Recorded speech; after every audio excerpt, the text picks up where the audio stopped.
윤석열 대통령이 이태원 참사 특별법에 대한 거부권을 행사했습니다. 더불어민주당은 국민과 유족을 모욕하는 거라며 날을 세웠고 국민의힘은 독소 조항이 제거돼야 한다며 재협상을 제안했습니다. 여야가 2월 임시국회 일정에 합의했습니다. 다음 달 19일 개회식을 열고 법안 처리를 위한 본회의는 29일 개최하기로 했습니다. 국민의힘이 사천 논란에서 벗어나겠다며 세부 경선 기준 마련에 착수를 했습니다. 민주당은 내일부터 후보자 면접에 들어가는 가운데 현역 의원을 포함해 6명에 대한 컷오프 의견을 정한 것으로 알려졌습니다. 4월 총선을 앞두고 이번 주 이슈가 된 현안과 관전 포인트를 짚어보는 2024 총선 픽스토리. 오늘은 더불어민주당의 정권 심판론과 김건희 리스크에 맞선 국민의힘의 운동권 청산론이 총선의 승부가 될 수 있을지 자세히 분석해보겠습니다.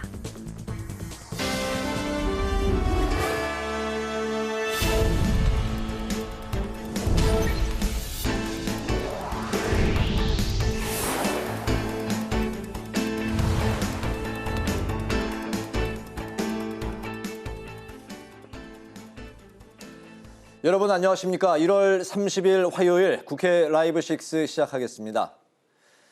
윤석열 대통령이 이태원 참사 특별법에 대해 거부권을 행사했습니다.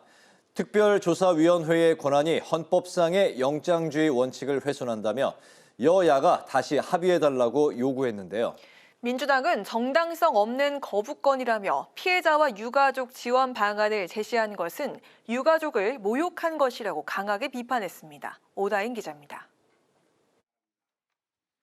윤석열 대통령이 이태원 참사 특별법에 대해 제2요구권, 즉 거부권을 행사했습니다. 윤 대통령의 취임 이후 5번째 거부권 행사입니다. 한덕수 국무총리는 특별조사위원회에 부여되는 강력한 권한과 위원 구성 방식에 문제가 있다며 이태원 참사로 인한 아픔이 정쟁이나 위헌 소지를 정당화하는 수단이 될 수 없다고 밝혔습니다. 민주당은 아무런 정당성이 없는 거부권이라고 강하게 비판했습니다. 국민을 편가르게 하고 희생자와 유가족을 오직 정치적 유불리로만 판단하는 것은 참 비정합니다. 홍 원내대표는 특히 거부권 행사 책임을 모면하기 위해 유가족 지원 방안을 제시하는 건 유가족을 모욕하는 것이라며 이들의 피 맺힌 호소를 외면하고 돈으로 때우겠다는 천박한 인식에 매우 유감이라고 덧붙였습니다. 홍 원내대표는 서울시청 앞 광장에 마련된 12구 이태원 참사 희생자 합동 분향소를 찾아 역사는 오늘의 현장을 기록할 것이며 잊지 않고 반드시 심판하겠다고 말했습니다. 한편 민주당은 이재명 대표의 흉기 피습 사건을 전면 재조사하라고 촉구했습니다. 단순한 형사 사건 정도로 치부하고 정작 테러의 주무 부처인 국정원은 이 사건에서 뒤로 숨어 있습니다. 명백한 암살 미수 테러 사건에 대해서 테러 대응을 하지 않은 직무유기의 범행을 자행한 것은 아닌지. 대책위는 김혁수 대테러센터장을 국회 위증 혐의로 고발하기로 했습니다. 김 센터장이 25일 행안위에서는 국정원 합동조사팀이 나갔다고 답했으나 29일 정무위에서는 정확히 모르겠다고 한 점을 문제 삼았습니다. 대책위는 또 국회 차원의 테러대책 특별위원회 구성을 여당에 촉구했습니다. 국회방송 오다인입니다. 국민택배 형식으로 공약을 발표하고 있는 국민의힘이 서민의 자산 지원과 소상공인 활성화 대책이 담긴 두 번째 공약을 내놨습니다. 국민의힘 공천관리위원회는 4.10 총선의 구체적인 경선 방식 논의에 본격적으로 착수했습니다. 이소희 기자입니다. 국민의힘이 국민에게 배달한 두 번째 공약, 서민과 소상공인 새로 희망. 먼저 과거에 인기를 끌었던 재형저축을 재도입하는 내용이 담겼습니다. 이자 소득세를 면제하고 금리 인상분이 반영되는 새로운 재형저축으로 근로자 재산 형성을 돕겠다는 겁니다. 이자 소득세 면제 혜택을 부여하여 국민 자산 형성을 돕는 것은 기본이고 소득 수준, 자격 제한 등의 가입 문턱은 낮추고 기간도 중장기로 선택할 수 있도록 하며 공약에는 현행 5천만 원인 예금자 보호 한도를 1억 원으로 상향하는 내용도 담겼습니다. 온누리 상품권 발행액을 2배 증액하고 소상공인 점포에서 쓴 신용카드 사용액에 대한 소득공제를 신설하는 등 소상공인 활성화 대책도 포함됐습니다. 한편 국민의힘 공천관리위원회는 세 번째 회의를 갖고 공천 심사평가 기준과 경선 방식 등을 발표했습니다. 먼저 다음 달 3일 공천 신청자 접수가 끝나면 공관위가 기존에 마련한 부적격 기준에 해당하는 신청자는 먼저 원천 배제한 뒤에 본격적인 평가에 착수하기로 했습니다. 보수정당 사상 최초로 경쟁력, 도덕성, 당무감사 및 당 및 사회 기여도, 면접 등 정량화된 평가를 시도하고 있습니다. 또 2월 13일부터 지역별 면접을 실시하고 면접 종료 후에는 경선과 단수 추천, 우선 추천 지역을 발표할 예정입니다. 경선 방식은 일반 국민 여론조사와 당원 선거인단 투표로 진행되며 선거운동 기간은 경선일 포함 4일로 결정됐습니다. 국회 방송 이소희입니다. 김진표 국회의장이 대전에 위치한 한국과학기술원 카이스트와 국방과학연구소를 방문했습니다. 김 의장은 지난해 연말 관련법이 국회를 통과한 국방첨단과학기술사관학교에 차질 없는 준비를 당부했습니다. 장정현 기자의 보도입니다. 김진표 국회의장이 대표 발의해 지난해 12월 말 국회 본회의를 통과한 국방첨단과학기술사관학교 설치 법안. 이스라엘의 국방과학기술 전문 장교 육성 제도인 탈피오트를 벤치마킹했습니다. 김 의장은 오늘 카이스트와 ADD를 잇따라 방문해 국방첨단과학기술사관학교가 성공적으로 안착할 수 있도록 카이스트와 국방부, ADD 간 유기적인 협력을 당부했습니다. 김 의장은 인구절벽이라는 심각한 국가 위기 속 우리 군의 과학군과 기술군화가 시급하다고 보고 국방첨단과학기술사관학교의 필요성을 강조했습니다. 46년에 이대로 가면 30만이 무너진다.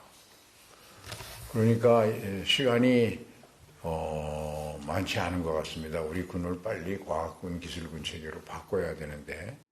국방첨단과학기술사관학교는 국방과학기술 인재 양성을 목적으로 오는 2026년 첫 신입생을 선발할 예정입니다. 이광영 카이스트 총장은 국방첨단과학기술사관학교 설립을 위한 전담 조직을 운영하고 맞춤형 과정을 개발하는 등 첨단 국방과학기술 분야 교육과정 운영을 차질 없이 준비하겠다고 밝혔고 박종승 ADD 소장도 국방 분야에 대한 김 의장의 관심에 감사를 표했습니다. 김 의장은 국방첨단과학기술사관학교의 성공적인 안착을 통해 첨단 기술의 각축장이 될 국방 우주 분야를 선도함은 물론 우리나라의 미래 성장 동력으로 만들어내자며 카이스트와 ADD를 독려했습니다. 국회 방송 장정현입니다.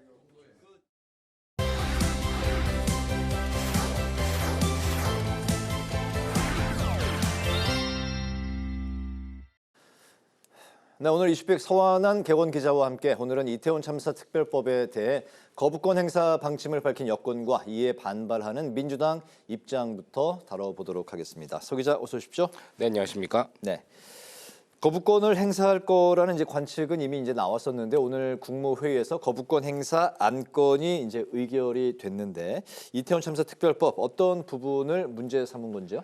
네, 이 정부와 국민의힘에서 문제를 삼은 부분은 이 특별조사위원회 부분입니다. 이 참사 원인 규명을 위해서 그동안 500명이 넘는 경찰들을 동원해서 이미 수사를 했고 또 재판도 진행 중인 상황인데 네. 이 추가적인 조사를 위해서 이 특조위를 설치하는 것은 문제가 있다라는 겁니다. 이 특히 특조위에는 이 동행명령과 압수수색 의뢰 등의 권한이 있거든요. 근데 이는 영장주의 원칙을 헌법상에 이걸 훼손하는 부분이 있기 때문에 받아들일 수 없다 하면서 거부권을 쓴 겁니다. 이 한덕수 국무총리는 이 오늘 국무회의에서 이같이 밝히면서 윤석열 대통령이 제2요구권, 이 거부권을 행사하는 안건을 의결했고 윤 대통령이 오후 이를 제가했죠. 이 정부는 헌법상 대통령 권한으로 이 이태원 참사 특별법을 국회로 다시 돌려보내서 재의결할 것을 요구한 겁니다. 이 정부는 거부권을 행사하면서 이 진정으로 유가족과 피해자 또 우리 사회의 상처를 치유하고 재발 방지에 기여할 수 있는 특별법이 제정된다면 정부도 이를 적극 수용할 것이라고 밝혔고 윤재욱 국민의힘 원내대표 역시 공정성이 담보되고 전례에 없던 독소 조항이 제거된다면 여야가 법안을 합의 처리할 수 있다고 생각한다며 민주당의 전향적인 자세로 이 특별조사위원회 구성을 포함한 특별법 관련 논의를 이어가자라고 제안했습니다. 네, 대통령의 제 요구권, 대통령의 이제 법안으로는 이번 이제 9번째 이제 거부권 행사가 되는데 민주당은 거부권을 거부한다 이렇게 이제 그 입장을 밝혔고 그 이태원 참사 희생자들과 함께 할 걸 이제 강조를 했습니다. 그 유가족들도 그 행사를 이제 그 이태원 그 지역에서 열면서 거부권을 거부한다 뭐 이런 이제 피켓을 든 것도 뉴스에서 목격이 됐는데요. 언제쯤 다시 재의결이 이루어질까요? 네, 국회는 이 이태원 참사 특별법을 본회의에서 다시 표결에 붙일 수 있습니다. 이 표결에서는 재적의원 과반수 출석에 출석 의원 3분의 2 이상 찬성으로 가결이 되면 대통령은 법안을 다시 거부할 수 없고 법률로 공포를 해야 합니다. 하지만 이 국민의힘이 재석인 298석의 3분의 1이 넘는 113석을 가지고 있죠. 때문에 이 쌍특검 법안과 이태원 참사 특별법이 재의결에서 가결되기는 쉽지 않을 것으로 보입니다. 네. 이탈표가 필요하기 때문인데 그래서 민주당은 이를 빠르게 밀어붙이기보다는 정치적 비판의 지점으로 활용할 것으로 보입니다. 이 홍익표 더불어민주당 원내대표는 정당성이 없는 거부권이라고 지적을 하면서 거부권 행사 책임을 모면하기 위해서 유가족 지원 방안을 제시한다고 하는데 이는 유가족과 국민을 모욕하는 것이라고 반박했습니다. 이 민주당 원내대표단은 오늘 오후 서울시청 앞 광장에 마련된 분향소를 찾아서 이 참사 유가족을 위로하는 자리도 가졌는데요. 이 민주당이 문의하셨던 부분에 대해서 곧바로 다시 재의결할 것으로 보는 관측은 좀 적습니다. 이 쌍특검 법안들과 이태원 참사 특별법 등 이 대통령이 거부권을 행사했던 법안에 대해서 이 4월 총선이 임박한 시기에 한꺼번에 표결에 붙여서 이 총선을 앞두고 정부와 여당을 압박하는 용도로 활용할 것이라는 분석입니다. 네, 4월 총선이 임박한 시기가 될 수 있을 거다. 알겠습니다. 이번에 그 선거제로 이제 화두를 좀 옮겨 보도록 하죠. 민주당에서는 이제 그 병립형 권역별 비례제로 선거제에 대한 그 입장을 좀 모아가는 이제 분위기인 것 같은데 여전히 그 당내에서는 이제 반대의 목소리도 있고 준연동형제 사수를 주장하는 목소리도 이제 같이 나오고 있습니다. 그 비례대표 선거제, 그 민주당 내에서의 이제 결정 어떻게 예상하세요? 네, 이 민주당의 지도부는요, 이 명분이냐 실리냐에서 이 실리로 조금 더 방향을 튼 것 같습니다. 사실 정치라는 게 선거에서 이기는 게 가장 중요하기도 하거든요. 이 국민의힘에서는 이 병립제, 즉 정당 지지율대로 따지는 예전 방식으로의 회기를 거듭 주장하고 있죠. 이 준연동형으로 갈 경우에는 위성정당을 창당하겠다고 거듭 시사도 했습니다. 이에 민주당 역시 병립제 회기로 분위기가 쏠리고 있습니다. 이 전번 총선처럼 위성정당을 다시 내놓는 게 부담스럽다는 건데요. 대신에 이 병립제로 그냥 회귀하는 게 아니라 이 수도권, 중부, 남부 이렇게 세 구역으로 나눠서 권역별 비례대표제를 도입하는 방시에 이중 등록제를 같이 도입하는 방안이 거론이 됩니다. 이렇게 되면 영남에서 민주당 의원이 나올 수 있고요. 호남에서 국민의힘 의원이 나올 수 있게 되기 때문에 이 지역 화합을 도모하는 의미도 있습니다. 하지만 이 민주당에 대한 소수 정당들에 대한 반발은 부담스러울 겁니다. 왜냐하면 정의당은 물론이고요. 이준석 신당이나 이낙연 신당 역시 영향을 받을 수밖에 없거든요. 이 병립형으로 회귀를 하게 되면 이 권역별 의석 획득 기준이 이 준연동형일 때는 3% 이상만 받아도 한 석을 받게 되는데 7%까지 높아지게 되면서 이에 못 미치는 지지율을 받은 정당들의 원내 진입이 차단이 됩니다. 특히 민주당은 그동안 이 연동형제로 나아가는 모델의 필요성을 거듭 강조하면서 양당제가 아니라 이 다양한 소수 정당들 간의 대화를 통한 협치 모델을 이상형으로 제시해왔기 때문에 이에 대해서 이재명 대표 내일 기자회견이 예고돼 있죠. 기자회견에서 직접 언론 앞에서 병립형을 선택하는 이유를 설명하면서 이를 통해서 국회의원들과 당원들을 설득하는 그런 자리를 가질 것으로 전망됩니다. 네, 국민의힘은 민주당에게 이제 빠르게 이제 입장을 정리해라 이렇게 이제 압박을 하고 있는 상황인데 또 정의당에서는 비례대표 의원을 2년 단위로 이제 교체하는 순환제를 이제 제안을 했습니다. 역시 이제 국민의힘이 이제 비판하고 있네요. 네, 그렇습니다. 이 오늘도 국민의힘은 이 선거제가 미확정된 것에 대한 책임을 민주당에게 거듭 물었습니다. 이 한동훈 위원장은 이 여의도 당사 앞에서 기자들과 만난 자리에서 이 선거가 70일 남았는데 선거제를 못 정하고 있다. 누구 때문이냐라면서 이재명 대표라는 사람 한 사람만 딱 놓으면 모든 게 해석이 된다라고 민주당의 책임을 돌렸습니다. 이 총선을 앞두고 지지자들에게 거듭 거듭 이 정치 개혁 방향을 강조하고 있는 상황에서 민주당과의 차별화를 하기 위함으로 풀이가 되는데요. 또 정의당에서 비례대표 의석을 놓고 내놓은 2년 순환제도 비판했습니다. 정의당은 어제 이 4년 임기인 비례국회의원에 2년씩 2명이 나눠서 수행하는 이 비례대표 2년 순환제를 도입키로 했죠. 이에 대해서 이 장동혁 국민의힘 사무총장은 진보정당 주변에 있는 분들에게는 국회의원이라는 것이 자신들의 훈장이 될지 모르겠지만 국민에게는 이 진보 인사들의 밥그릇 챙기기로 보일 것이라고 비판을 했습니다. 이 전문성과 직능 대표성 강화를 위한 이 비례대표의 취지가 배지 나눠먹기로 전락한다는 비판인데 장혜영 정의당 의원 역시 제도를 희화화한다는 비판을 피할 수 없다라면서 반대 입장을 내놓기도 했죠. 이는 이 선거가 70일 앞으로 다가오면서 나타나는 자연스러운 흐름들이라는 생각이 드는데요. 이 당장 민주당도 공관위가 오는 31일부터 5일 동안 후보자 면접 등의 절차를 걸쳐서 공천 배제 여부를 결정을 합니다. 하지만 아직 선거구도 확정이 안 됐습니다. 이 20대 총선 때에는 선거 42일 전에 또 21대 총선 때에는 선거 39일 전이 돼서야 이 선거구가 확정이 됐거든요. 때문에 이번 총선 역시 선거구 확정은 2월 말은 되어야 확정이 될 것이다라는 전망이 나오고요. 이 비례대표 선거제 역시 비슷한 시기에 확정이 될 것으로 보입니다. 네. 때문에 이 오는 2월은 이 선거 관련된 각종 규칙과 기준이 어떻게 정해질지 또 만들어진 그 룰을 놓고 여야와 또 이 신생 정당들의 입장 차이가 어떻게 달라질지를 지켜보는 것도 관전 포인트일 것 같습니다. 네, 선거가 70일 앞으로 다가오면서 나타나는 자연스러운 흐름이다라는 건 선거제를 둘러싸고 이 시점에서 아주 다양한 의견들이 지금 쏟아져 나오는 그런 시점이라는 말씀인가요? 네, 그렇습니다. 이 어떤 총선을 앞두고라도 항상 이 선거 총선 바로 직전에는 네. 항상 이 선거를 어떤 방식으로 치를 것이냐, 어떤 기준을 잡고 갈 것이냐, 비례의원을 몇 석으로 할 것이냐를 놓고 늘 여야 간 입장 차이가 있었거든요. 네. 지금 결국 그 과정을 겪고 있다고 보시면 될 것 같습니다. 네, 오늘 이슈픽은 여기까지 듣도록 하겠습니다. 서완한 객원 기자와 함께했습니다. 수고 많았습니다.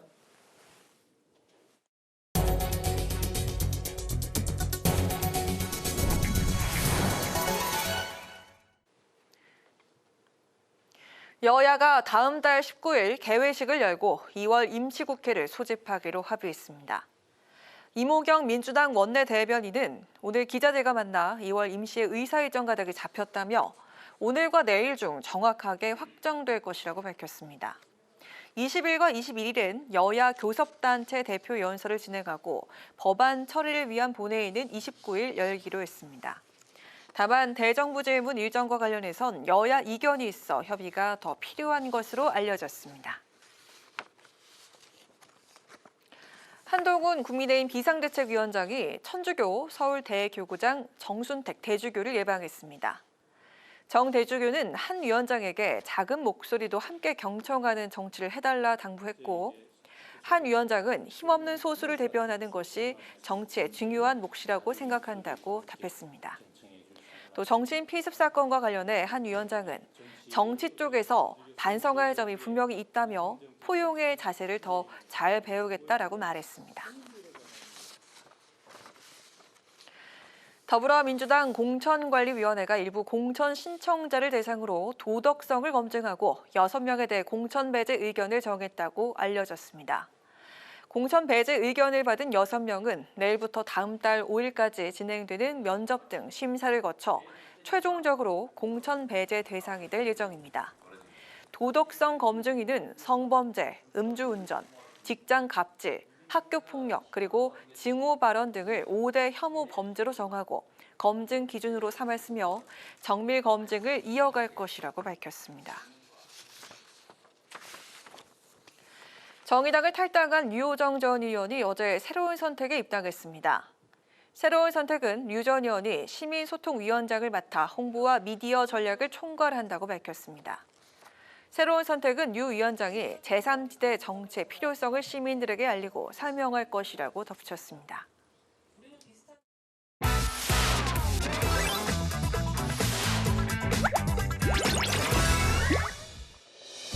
1월 30일 강아랑이 전해주는 정치권의 뜨거운 말말말 강아랑의 정치랑입니다. 첫 번째 주제는 여성 징병제입니다.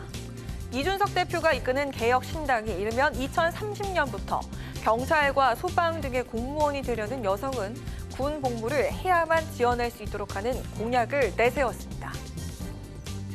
지금까지 대한민국 시민의 절반가량, 즉 한쪽 성별만 부담했던 병역을 나머지 절반이 조금씩 더 부담해 나가는 방식으로 전환할 것을 제안합니다. 지금의 병력 자원 감소 추세를 감안하면 전격적인 병역제도 개혁이 필요합니다. 공약 실현 시 연간 1만에서 2만 명의 병역 자원의 추가 확보가 가능할 것이라고 추산했는데요. 병역 판정 검사 등에서 병역 의무를 이행하기 어렵다고 판단되는 경우 예외를 두겠다 했지만 여성 징병제 연장선이어서 파장이 적지 않을 듯 보입니다. 자, 이 같은 공약에 대해서 핵심 지지층인 이대남 표심을 의식해 선동 공약을 내놓는다는 질타가 나오기도 했습니다. 어떤 유권자들을 세분화해야 될 것인가, 누가 나한테 충성할 것인가 해서 20대 남성으로 세그멘테이션을 한 것 같아요. 지역구는 포기하고 비례로 가는 전략이다. 국민 갈라치기 이상, 비례 한 석을 더 얻기 위한 포지셔닝 이상의 어떠한 뜻이 있는지 잘 모르겠습니다. 정의당도 논평을 내고 혐오를 조장하는 정치로 정치를 키운 정치인 이준석의 미천이 드러났다고 비판했습니다. 그런가 하면 앞서 새로운 선택 금태섭 대표도 지난달 남녀 갈등의 해결책으로 병역 평등을 내세운 바 있죠. 핵심은 병역에서부터 가사까지 성평등이란 기조로 병역 성평등에 관한 사회적 논의가 필요하다는 취지였습니다. 항상 이 젠더 갈증 얘기할 때 여성의 병역 문제가 나오거든요. 과거에 그 가산점 제도가 헌재에서 위헌 판결 받으면서 정당한 보상을 못 받고 있는 것도 분명한 사실입니다. 이걸 어떤 식으로든지 보상을 해줘야 되고 저희가 사실은 여성도 병역 의무를 지는 거를 고려해야 된다는 정책을 먼저 냈고 어제 개혁신당이 낸 정책에 대해서도 저희가 존중하면서 검토해서 또 의견을 낼 생각입니다. 이번 병역 의무화 공약은 지난 노인 무임승차 폐지에 연이어 발표된 것인 만큼 2030 세대와 남성 유권자를 겨냥한 지지층 결집 노리기 공약이라는 지적을 피할 수 없어 보입니다. 성별 갈라치기라는 우려에 이준석 대표는 출산과 병역을 연계하는 순간 젠더 이슈가 될 가능성이 있지만 그에 미치지 않는 한국형 병역 제도를 이야기하고 있다고 해명했습니다. 국방부는 병역 자원 부족 대책의 하나로 거론되는 여성 징병제에 대해서 검토한 바 없다면서 사회적 공감대, 합의가 필요하기 때문에 신중하게 검토하거나 결정돼야 할 사안이라고 밝혔습니다. 인구 절벽이 현실화되면서 군 자원이 빠르게 감소 중인 점을 고려했을 때 진지하게 다뤄야 할 사회적 의제임은 분명하지만 충분한 토론과 사회적 합의 속 신중한 접근이 필요하다는 지적입니다. 두 번째 주제는 운동권, 청산론입니다. 한동훈 국민의힘 비상대책위원장이 연일 민주당 내 이른바 86 운동권 출신 정치인들을 겨냥하고 있습니다. 서울 중성동갑에 출마를 선언한 민주당의 임종석 전 비서실장의 대항마로 윤희숙 전 의원을 거론하면서 운동권 청산을 강조한 바 있는데요. 임종석과 윤희숙 누가 경제를 살릴 것 같습니까? 자기 손으로 땀 흘려서 돈 벌어본 적 없고 오직 운동권 경력 하나로 수십 년간 기득권 차지하면서 정치 무대를 장악해온 사람들이 민생 경제를 말할 자격이 있는지 묻고 싶습니다. 저는 지나치게 퇴행적이라고 생각해요. 한동훈 위원장의 운동권 청산이 그 세대를 전부 묶어서 프레임을 씌우고 비난하고 중상모략하는 거는 구태 정치 중에 구태 정치죠. 경계하십시다. 저는 많이 한심하다고 생각합니다. 운동권 잡을 게 아니라 물가 잡고 경제 잡아야 됩니다. 그게 여당이 할 일인데 아직 정신 못 차렸다. 그런데 86 운동권을 향한 회의론이 불거지는 것이 국민의힘에서뿐만이 아닙니다. 총선 공천 막바지 심사에 돌입한 민주당 내부에서 역시 86 출신 인사들에 대한 퇴진 요구가 제기되고 있습니다. 86 용태론이 자칫 친명 대 친문 대결 프레임으로 흘러가고 있는 분위기도 감지되고 있습니다. 임종석 비서실장 정도 인지도면 정말 용산 같은 데 출마해야 되지 않았나. 성동구에 등기쳤냐. 그렇게 항의하시는 분도 계세요. 새로운 인재 영입들이 많이 전략 공천을 받으세요. 근데 지금 사실은 임종석 실장님이 거기에 출마하시면서 약간 이게 다 이제 조금 그게 빛이 바라고. 친명 원외 조직이 임종석 전 실장의 불출마를 요구한 데 이어 당대표 정무부실장 역시 임 전 실장을 공개 저격한 건데요. 김 부실장은 이재명 대표 경기지사 시절 비서관으로 일했던 이 대표의 측근 인사입니다. 자, 이 같은 친명계 공격은 지난 대선 패배 책임이 친문들에게 있다고 보는 시각의 연장선이란 분석입니다. 민주당이 필패하는 길이기 때문에요. 안무를 뽑아낸다고 해서 그게 교체가 되어지지 않습니다. 본인의 그 경쟁력과 능력으로 밀어낼 수 있는 노력들을 하는 것이 훨씬 필요하다. 운동권 청산론을 앞세운 국민의힘 공세가 날로 거세지고 이에 대한 국민적 공감대 역시 퍼지고 있는 등 민주당으로선 적잖은 부담이기도 할 텐데요. 공천 국면에서의 이 같은 내부 갈등이 향후 어떤 형태로 불거질지 상황을 지켜봐야겠습니다. 지금까지 강아랑의 정치랑이었습니다.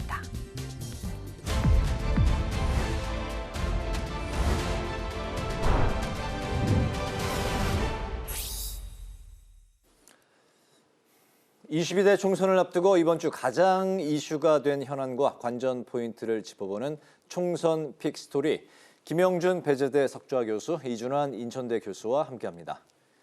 네. 어서 오십시오. 안녕하세요. 네, 네, 오늘 더불어민주당의 정권 심판론에 맞선 국민의힘의 운동권 심판론이 총선 승부수가 될 수 있을지 살펴보고요. 민주당의 친명 그리고 친문 간의 갈등을 해소할 해법은 무엇인지 짚어보도록 하겠습니다. 네, 국민의힘이 총선 전략으로 운동권 심판론을 이제 내세우고 있는데요. 민주당의 정권 심판론, 김건희 여사 리스크에 이제 맞대응하는 그런 전략을 세웠습니다. 수도권 중심으로 민주당 이제 86 운동권 출신들이 공천 신청을 한 데 대해서 이제 맞대응을 이제 하고 있는 상황인데요. 사천 논란에는 한동훈 위원장이 감수하겠다 이렇게 이제 언급을 했고, 운동권 심판으로 특정 후보 띄우기를 이어가고 있는 한동훈 비대위원장이 운동권 심판론이 이번 총선의 시대 정신이다, 이런 또 언급도 했습니다.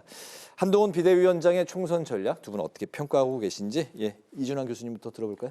이 중간 선거기 때문에 대통령 임기 거의 2년도 안 지났지만 어쨌든 중간 선거라는 성격이 강한데, 이러다 보면 이제 정권 심판론이 우리나라뿐만 아니라 보통의 선거에서는 대두가 되고 가장 강조되는 선거죠. 이번 시점상. 그런데 이제 여당의 입장에서는 이것을 프레임을 전환시켜서 야당 심판 또는 운동권 심판 이렇게 하는 그 프레임 전쟁에 있는 것 같아요. 보통은 여당 심판, 정권 심판, 중간 평가가 정석인데 우리나라는 2012년, 16년 이때 정도부터는 여권에서 야당 심판론이라고 한 걸 맞불을 많이 놨죠. 더러는 그게 성공하기도 했어요. 그래서 좀 독특한 건데, 과연 이러한 것이 국민들한테 이번 선거가 미래를 향해서 나가고 어떤 정책으로 경쟁을 하는 그런 선거가 되기를 희망할 수도 있는데, 이런 좀 과거 지향적이고 평가 선거로 가는 것을 아닌가, 정책 선거는 좀 뒷전으로 밀리는 건 아닌가라는 생각도 없지는 않을 것 같아요. 근데 저는 여기서 좀 눈여겨보는 것은 이 대의민주주의에서 조금 역행하는 점이 보인다. 예컨대 여기서 지금 출마를 하려고 하는, 그러니까 운동권 심판하기 위해서 여당이 출마를 시키려고 하는 인물들을 보면, 대표적으로 윤희숙 전 의원인데 강남에서 국회의원을 했단 말이에요. 그리고 이재명 당대표가 선거에 나가 보궐선거 했을 때 거기도 또 출마를 하려고 했었다가 또 지금은 또 중구, 성동, 갑 이런 데로 한다면 도대체 그 지역의 유권자들은 무엇을 느낄까? 우리의 지역 대표라고 생각할 것이냐? 아니면 이 사람들이 지역구를 쇼핑하는 사람으로 보일 것이냐? 지역구 쇼핑이요? 그렇죠. 태영호 의원도 강남에서 국회의원 하다가 또 다른 지역으로 한다던가. 박민식 전 장관 같은 경우도 부산에서 국회의원을 했어요. 그런데 또 경기도에서 출마를 하겠다고 하다가 거기에 경쟁자들이 많다. 그래서 그런 건지 옮기려고 하는 것인지 지금 구로로 옮긴다라고 하는 얘기가 나오는데, 이런 것이 유권자한테는 좋은 선택의 기준이 되지는 않을 수도 있다. 성공한 사례가 많지는 않아 보입니다. 인천에서도 지난 2020년 총선 때 네. 지역 지역 외에서 갑자기 연고가 없는 후보들이 왔었는데 결코 좋은 성적을 받지 못하는 경우가 있어요. 그래서 굉장히 조심해야 된다라는 생각이 듭니다. 네, 지역 쇼핑하는 게 아니냐 이제 그 비판에 이제 말씀을 해주셨고 더불어서 이제 정책 실종의 그 지금 공천 상황이 벌어지고 있는 것 같다 말씀하셨고 정권 심판론, 운동권 심판론, 그 여야가 벌이고 있는 이 총선 전략 좀 어떻게 지켜보고 계십니까? 총선은 이제 본질적으로 심판이에요. 네. 특히 이제 중간 평가인 성격에 있어서는 뭐 정권 심판론이 이제 화두가 될 수밖에 없었던 부분인데요. 지금 이제 여당에서 야당 심판론을 얘기했을 때 그게 과연 먹힐 것인가? 네. 전혀 먹히지 않거든요. 왜냐하면 보통 총선이나 지방선거 때는 정부가 잘했느냐 못했느냐를 평가하는 네. 우리가 얘기하는 회고적 투표를 하거든요. 그러니까 레트로스펙트 보팅이라고 하는데 네. 다만 대통령 선거는 뭐 5년 단임제다 보니까 다시 나오질 않잖아요. 네. 그렇기 때문에 이제 미래를 보고 투표를 해서 우리가 보통 전망적 투표라고 얘기를 많이 쓰는데 프로스펙트 보팅이라는 말을 많이 쓰는데 당연히 중간평가 성격에 있는 이번 선거는 윤석열 정부에 대한 심판론이 화두가 될 수밖에 없는데 그 상황 속에서 여당이 취할 수 있는 거는 다른 심판론을 들고 나온 거죠. 야당 심판론이 아니라. 네. 그래서 보통 이제 선거 보면은 이제 전략적으로 보면 이거를 프레임 전쟁이라는 말을 많이 써요. 네. 근데 프레임이라는 말을 이제 그 정치권에서 자주 쓰게 된 거는 2004년도 언어학자인 조지 레이코프가 코끼리는 생각하지 마라는 책을 썼는데 그게 왜냐하면 진보주의자가 왜 보수한테 날마다 지지? 그 이제 시작을 해서 진보주의자를 위한 보수의 프레임을 연구하기 시작을 한 거예요. 네. 그래서 프레임이라는 거는 이게 특정한 언어, 그러니까 정권 심판, 뭐 예를 들어서 문제는 경제야, 바보야 이런 게 다 언어거든요. 그 언어와 연결돼서 연상되는 사고의 체제인데 전략상으로 자신이 짠 틀 속으로 대중들을 모아가는 거죠.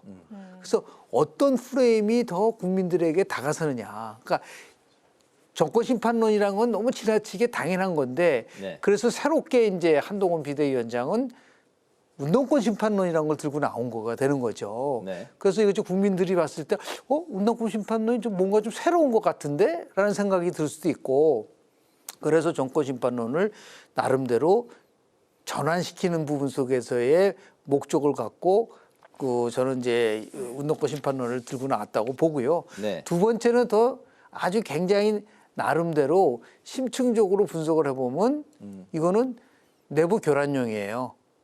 그러니까 다시 얘기해서 지금 민주당 상황은 어쩌죠?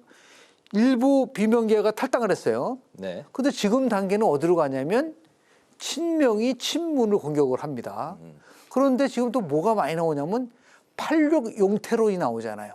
네. 그러니까 86 용태론이라는 거는 결국은 뭐냐면 운동권 세력을 얘기를 하는 거거든요. 네. 그러면 야당 자체 내에서도 운동권에 대한 문제를 제기를 하고 있기 때문에 여당에서 운동권 세력에 대한 심판론을 얘기해 봐라. 민주당 내에서도 86 용태론이 나오고 있지 않느냐. 그러니까 우리가 제기하는 프레임이 훨씬 더 국민들에게 유권자들에게 설득력이 있다라고 하는 부분들이 있기 때문에 뭐 여당으로서는 충분히 네. 운동권 심판론을 제기해도 그 정권 심판론에 대해서 대항할 수 있는 프레임이 아닌가라는 생각을 좀 하게 됩니다. 네. 네, 이렇게 프레임 전쟁을 만들기 위해서는 대검 구도가 만들어진 것이다. 이렇게 김 교수님께서 말씀하셨는데 동의하십니까? 어떤 생각이십니까? 그렇죠. 지금 뭐 선거는 결국은 전략이고 구도 싸움이기 때문에 구도를 정권 심판론으로 오지 못하게끔 이제 맞받아 치는 거죠. 네. 근데 이게 얼만큼 먹힐지 이거는 해당 지역구 유권자에 대한 설득, 존중 이게 병행이 안 되면 선행이 되지 않는다면 네. 아무리 좋은 인재를 여기다가 좋은 명분에서 운동권 교체론이라고 해가지고 넣어도 그 지역구 유권자들은 이거 뭐야 이거 지금 우리가 핫바지야 이렇게 나올 수가 있다는 거죠. 그런 점을 좀 유의해야 될 겁니다. 네네 알겠습니다.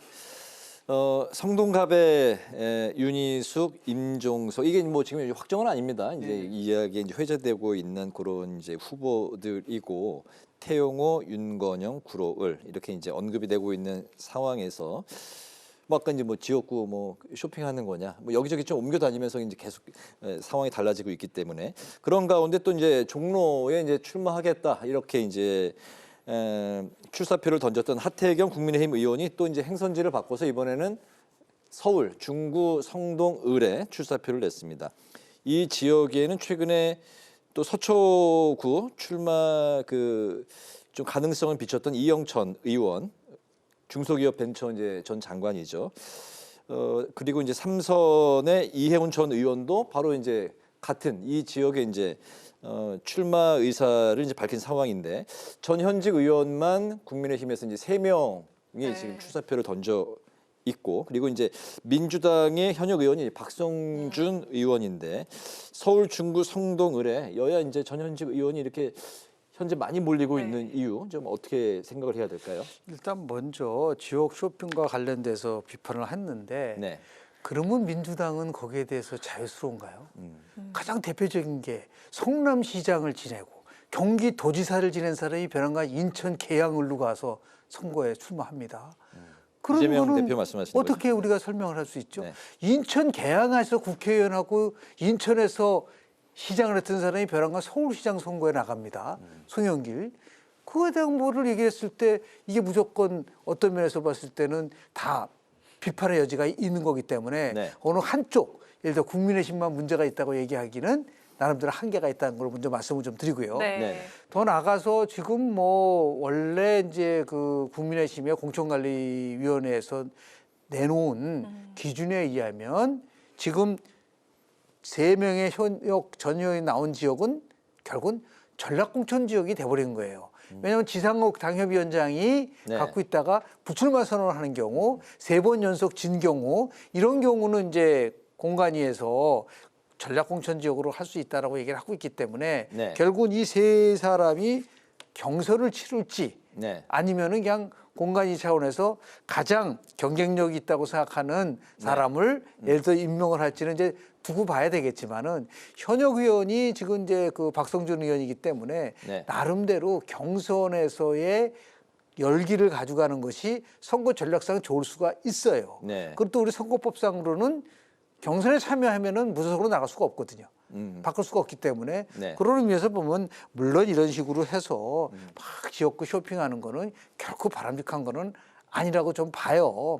그런데도 불구하고 뭐 본인이 뭐 선택을 해서 경쟁을 한다고 한다면은 얼마만큼 잘 유권자들에게 어필할 수 있느냐라는 그 부분이 남아 있거든요. 근데 아마 쉽지는 않을 거예요. 뭐 이해운 의원 같은 경우는 서초에 있다가 동대문에 있다가 지금 성동까지 간 거잖아요. 이렇게 여러 번 지역구를 넘기고 우리 하태경 의원 같은 경우는 계속해서 해운대에 있다가 지금 뭐 종로 가려고 그러다가 변화가서 이런 식으로 하다 보면 과연 지역에 있어서의 기본을 끌고 갈 수 있을 것이냐라고 보는데 결국은 인지도와 그리고 그 지역에 있어서의 당원들이 결국 누구를 선호하느냐에 따라서 달라질 수 있는 부분들이 좀 충분히 있기 때문에 이 지역만이 아닐까요? 여러 지역에서 다 이런 현상들이 나올 수밖에 없고 곧 민주당도 마찬가지입니다. 홍영표, 전해철, 도종환, 그리고 윤영찬 이 모든 사람도 친문인데 그 친문 세력에다가 친이명계, 이재명계 인사들이 또 도전장을 내고 있는 상황이기 때문에 아마 2월 말이나 3월 초에 지역구 공천이 이제 마무리될 텐데요. 아마 설 후로 치열한 지역구 공천이 전개될 수밖에 없지 않을까라는 생각을 좀 합니다. 저희가 이제 월요일 코너에서 이제 3주 동안 한강벨트 이 지역에 대해서 집중적으로 좀 이제 다뤄봤었는데 그 중에서도 성동을에 국민의힘에서만 전현직 의원 3명이 지금 몰리고 있는 현상. 이걸 좀 어떻게 봐야 돼요? 제가 그걸 언급하고 싶었는데 뭐 김영준 교수님이 얘기했던 거 플러스 이 성동을 중구 성동을 지역이 중구 성동 갑하고 연결돼 있고 거기에는 또 전 정부의 비서실장이 문재인 정부의 비서실장이 출마를 한다고도 하고 임종석. 그렇죠. 그러면 중구 성동 갑을 지역이 어떻게 보면은 크게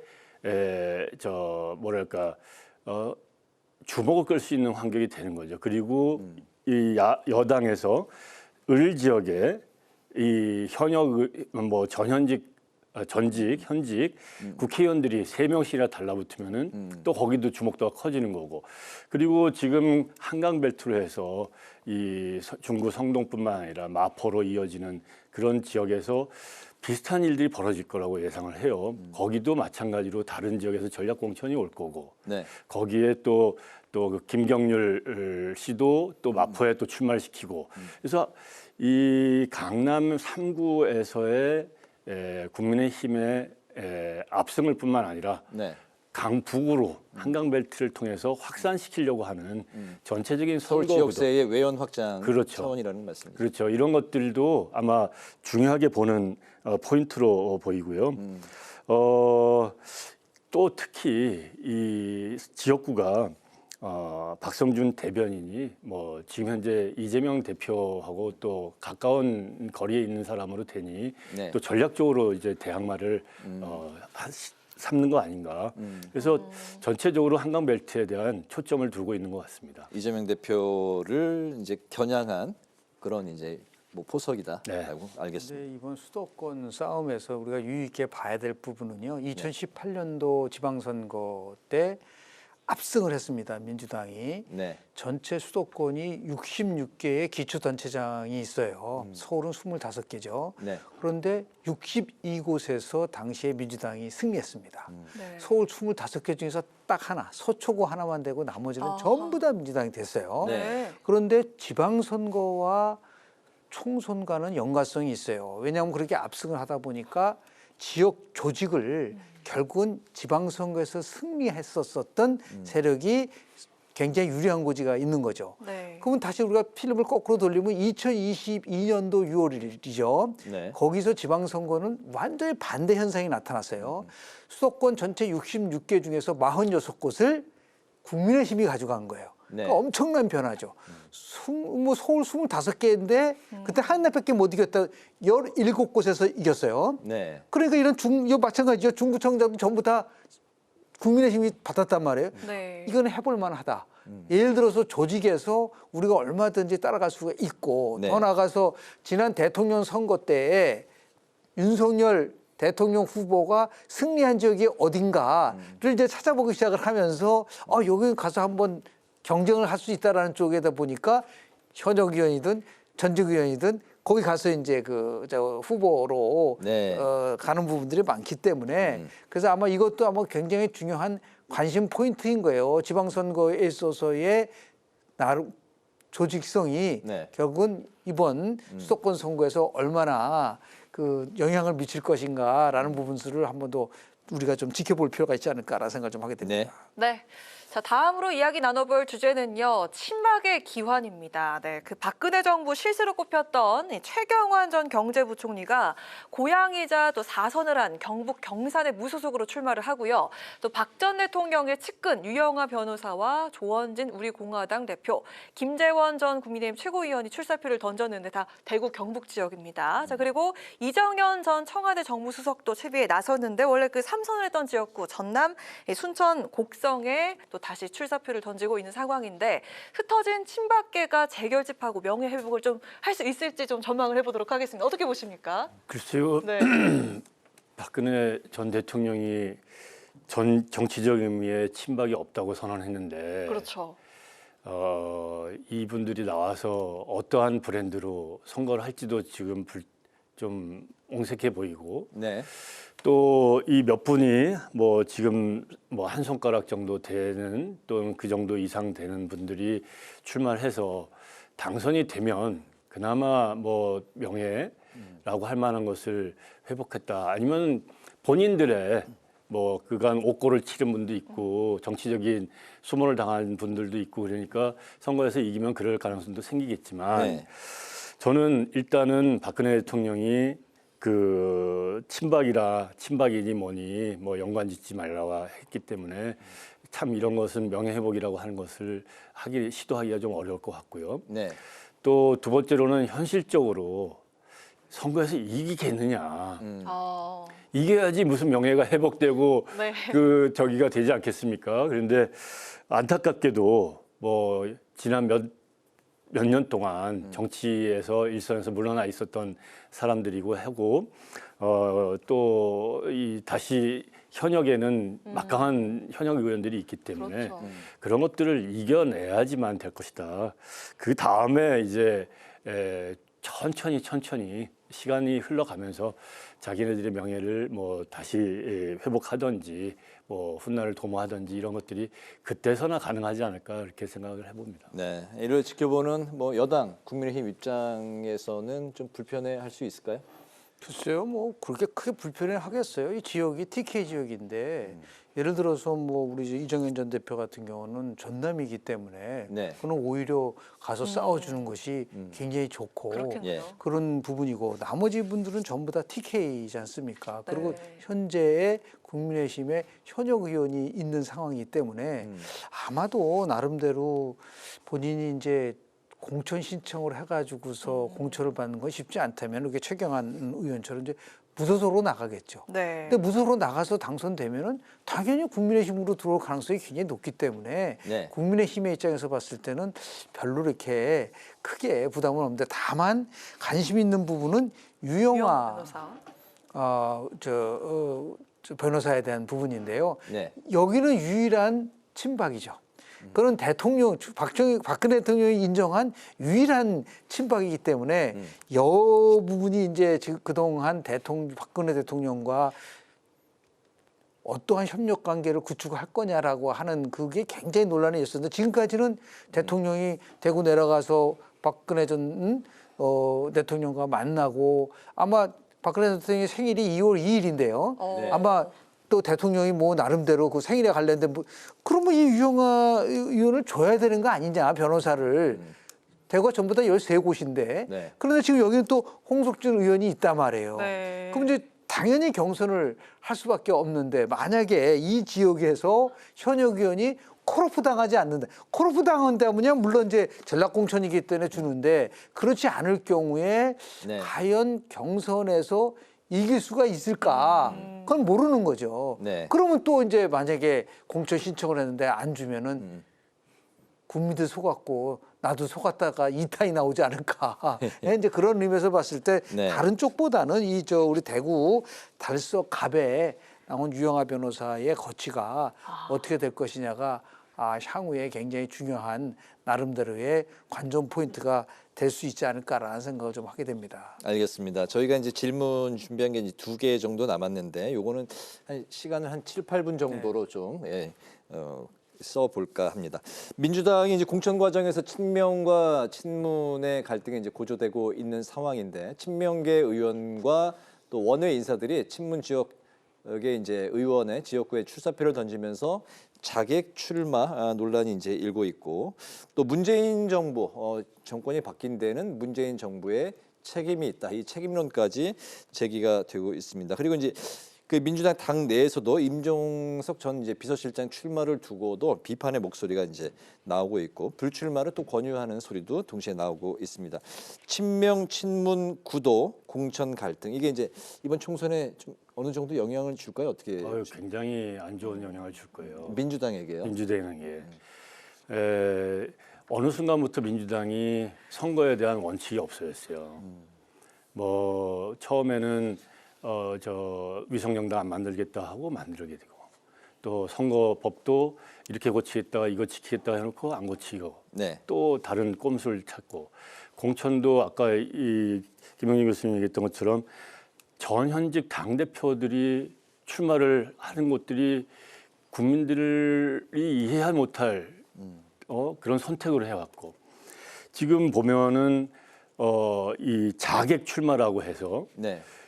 같은 한 당에서 힘을 합쳐가지고 혁신을 해가지고 선거에 나가야지 이길까 말까 한데 서로 자중질환을 일으키고 너 물러나라, 너 안 된다, 나는 된다, 나만 해야 된다라고 한다면 네. 이게 어떻게 선거에서 이기는 타당에 대한 자객이 아니라 동료 의원, 자당에 대한 그렇죠. 그 자객이란 말씀인 거죠. 그렇죠. 이게 그래도 그 민주당은 지금 현재 뭐 임종석 그 전 비서실장에게 뭐 출마를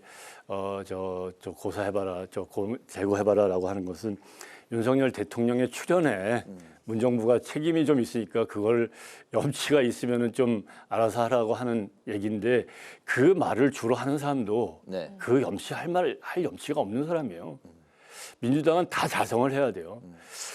제가 뭐 지금 뭐 얼마나 이 안 좋은 영향을 미치게 될지 네. 그거 모르겠지만 그 민주당의 민주연구원의 전 부원장인 이근형 씨가 2, 3주 전에 인터뷰를 했는데 네. 이번 선거에서 민주당이 질 거다.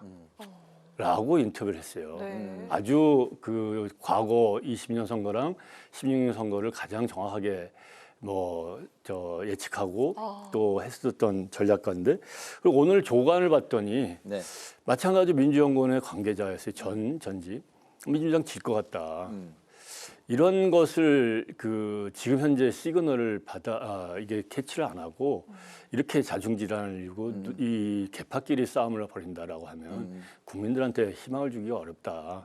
뭐 그 정도는 꼭 한번 언급을 할 필요가 있다고 생각합니다. 당내 갈등이 이제 네. 그 큰 원인으로 지적이 되고 있는 상황이라는 거죠. 예. 이건 뭐 예고된 거였었잖아요. 그래서 실제로 이걸 해결할 수 있는 방법은 딱 하나밖에 없었어요.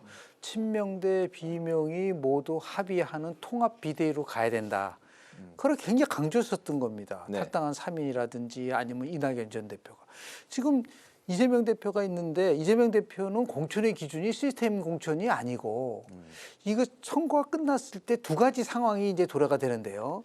예를 들어서 선거 결과가 어떻게 나오냐에 따라 달라질 수도 있겠지만은 네. 자기를 끝까지 지켜줄 수 있는 사람을 되도록 많이 공천하고 싶은 욕구가 굉장히 강한 거죠. 네. 근데 그걸 간파한 거죠. 그러다 보니까 최소한도 지난 2020년 선거에서 문재인 대통령이 대통령 시절이었을 때 친문이라고 하는 인사들이 상당히 많이 당선됐단 말이에요. 네. 친문들은 근데 어떤 생각을 하고 있냐면 선거만 끝나면 올해 8월에 전당대회가 나오면 친문이 부활할 수 있다. 그러니까 현재 이재명 대표의 워낙 사법 리스크를 포함해서 만약에 이재명 대표가 진다면은 네. 이재명 지도체는 더 이상 존재하지 않는다. 그럼 어떤 사람이 지도체를 맡을 수밖에 없냐? 친문이 맡을 수밖에 없다. 이거는 이재명 대표 입장에서 봤을 때는 굉장히 부담스러운 부분이기 때문에 아예 그런 것까지 염두에 둔다고 한다면 네. 욕을 먹더라도 철저하게 찐명이라고 그러잖아요. 찐명 중심의 공천을 할 수밖에 없는 건데 이게 결국은 지난 2016년도 총선이라든지 아니면 다른 데 총선에서도 보면은 결국은 부메랑이 돼서 돌아올 가능성도 크고 중요한 거는 이게 지금 많은 부분 속에서 얘기를 하고 있지 않지만 결정적으로 지금 친명 대 친문 갈등에 있어서의 중요한 요소는 뭐냐면 문재인 대통령입니다. 만약에 이런 식으로 해서 친문을 치기 시작하면 친문 학살을 하기 시작하면 분명하게 문재인 대통령이 선을 긋을 거다. 그런 식으로 하지 말아라고. 그러면 결국은 자연스럽게 이낙연 신당 쪽으로 개혁 미래당 쪽으로 친문 세력이 갈 수밖에 없게끔 만들어지면 그거는 민주당으로서는 최악이다. 그러니까 지금도 이러한 예고된 재앙을 피하려고 한다면 내려놔야 된다. 이재명 대표가. 저쪽도 좀 미래로 가고 있지 않습니까? 그렇지 않은 상태에서 가져가면은 저는 보이지 않는 큰 공천 갈등이 지금 민주당에서 크게 터질 가능성이 저는 크다. 그렇게 좀 봅니다. 네. 네, 시간이 얼마 남지 않았는데 짧게 들어보도록 하겠습니다. 우리 정치권에 숙제가 하나 남아 있습니다. 오리무중인 상태인데 총선이 코앞으로 다가왔는데 아직까지 그 선거제 개편안이 확정이 되지 않았습니다. 민주당은 준연동형 비례제를 유지할지 병립형으로 돌아갈지 고심하고 있고요. 또 전당원 투표는 책임을 떠넘기는 방식이라면서 꺼리는 분위기고 국민의힘은 병립형을 고수하고 있는 상황인데 그 한동훈 위원장이 이재명 대표 때문에 이렇게 선거제 개편안이 확정이 된 거 아니다. 확정이 되지 않았다라고 이야기를 했습니다. 지금 이 상황 어떻게 좀 보실까요? 현행의 준연동형 비례대표제를 채택을 하면요. 위성정당을 만들 수밖에 없을 거라고 봐요. 왜냐하면 국민의힘은 위성정당을 만든다고 하는데 만약에 민주당은 안 만들게 되면은 지난번에 17석을 가져갔거든요. 네. 그 17석을 다른 쪽으로 가져갔을 때 그럼 일당이 될 수 있나요? 현실적으로. 결국은 최악의 상황이 되다 보니까 위성정당을 만들든지 네. 아니면 2016년도 총선 때와 마찬가지로 그냥 병립형으로 돌아가는데 거기에 조금 이제 바로 들어가려게 뭐 하니까 네. 뭐 예를 들어서 뭐 비례대표. 권역별 병리평을 얘기하는데 그 일본 제도예요. 일본이요? 일본형입니다. 그러니까 결국 뭐냐면 본인이 비례대표의 공천권을 장악할 수 있느냐 없느냐가 핵심인 거예요. 뭐 연동형이냐 뭐 병리회 그게 아니고. 근데 본인이 판단했을 때 꼭 필요하다고 생각하면은 결국은 권역별 병리평으로 가든 그냥 순수 병리평으로 가든 그런 쪽으로 가지 제가 볼 때는 준연동으로 가기가 굉장히 어려울 거다라고 저는 예측을 하는데 문제는 뭐냐면 참 뭐 나쁜 대통령 얘기를 많이 하는데 참 나쁜 그 부분인 거예요. 70일도 저기 안 나오는데 룰을 저런 식으로 방치한다는 게 그러면서 뭐 민주주의 얘기하고 개혁 얘기하고 혁신 얘기할 수 있습니까? 빨리 이번 주 내로 용단을 저는 내려야 될 거라고 봅니다. 민주당이 어떤 선택을 할까요? 저도 그 권역별이라고 하는 걸 매개를 해서 병리평으로 그래서 양당이 그렇게 합의를 할 가능성이 좀 있어 보여요. 네. 그것이 아마 민주당이건 또 국민의힘이건 조금이나마 더 이득 본다고 서로 계산이 될 거라고 봅니다. 알겠습니다. 뭐 여야 양측이 이제 공이 이기는 선거를 하겠다 이게 공언을 한 상황에서 어떤 선거제를 선택할지 이제 기로에 놓였습니다. 이제 특히 이제 민주당이 그런 상황인데 지켜봐야 될 것 같고요. 이름에 이제 이번 주 안에 결정이 날 거다. 뭐 이런 관측도 나오고 있습니다.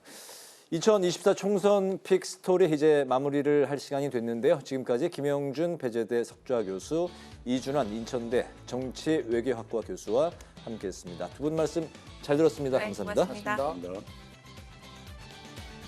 오늘 국회 라이브 6 여기까지입니다. 시청해주신 여러분 고맙습니다.